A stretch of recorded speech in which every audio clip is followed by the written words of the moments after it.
Carl Grandmont, mathématiques troisième secondaire. Donc, avec mes collègues, là, présentement, on est en train d'explorer comment intégrer des GeoGebra dans notre cours, donc dans notre cours, justement, oui.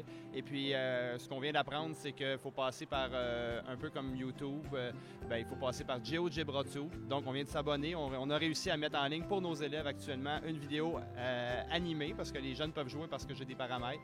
Donc, peuvent jouer et apprendre, par exemple, l'équation de la droite et les paramètres, c'est quoi leur signification et à quoi ils servent, justement. Je suis Valérie Cadieux, puis présentement, on est un groupe du primaire C. Donc, on n'est pas en train de travailler sur une matière, on est plutôt en accompagnement de nouvelles collègues qui explorent Didacti. Nous, aujourd'hui, ce qu'on fait, c'est qu'on est en français. On a d'abord créé un Padlet sur lequel, donc c'est un mur sur lequel on met nos idées, tout ce qu'on a trouvé, on se partage des découvertes. Donc là, on s'apprête à créer des blocs de contenu, mais de prime abord, on a regardé la plateforme, on s'est montré peut-être des petites notions qu'on ne connaissait pas avec Didacti. Donc, on avance tranquillement, mais sûrement. Moi, c'est Jocelyn Frérot. Je représente le Collège Laval avec mes deux collègues Caroline et Julie. Aujourd'hui, on fait un petit peu plus de l'exploration.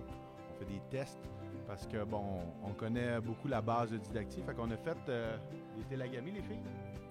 Donc, des animations avec des petits bonhommes virtuels, dans le fond. C'est pas du travail très, très sérieux, mais bien plaisant. On essaie de construire différentes questions qui vont relater donc toute l'année scolaire avec, puis on pense même mettre des vidéos pour donner une deuxième fois en accéléré les explications qu'on a fait depuis septembre. Donc c'est un défi, mais on pense être capable de le relever. Sylvain Deshôtels, enseignant en art dramatique.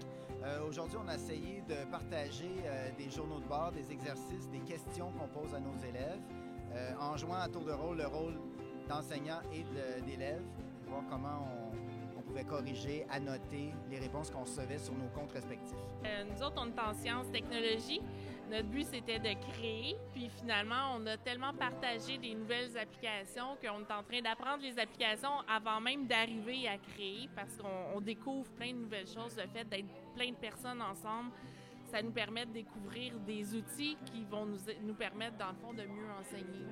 On est en mathématiques, secondaire 1. On essaie de partager un peu, de voir les visées dans les autres écoles. Quelle est ton approche par rapport à l'utilisation aussi de Didacti? Comment on va le mettre à profit pour les élèves, puis augmenter le niveau d'enrichissement de l'apprentissage au Québec?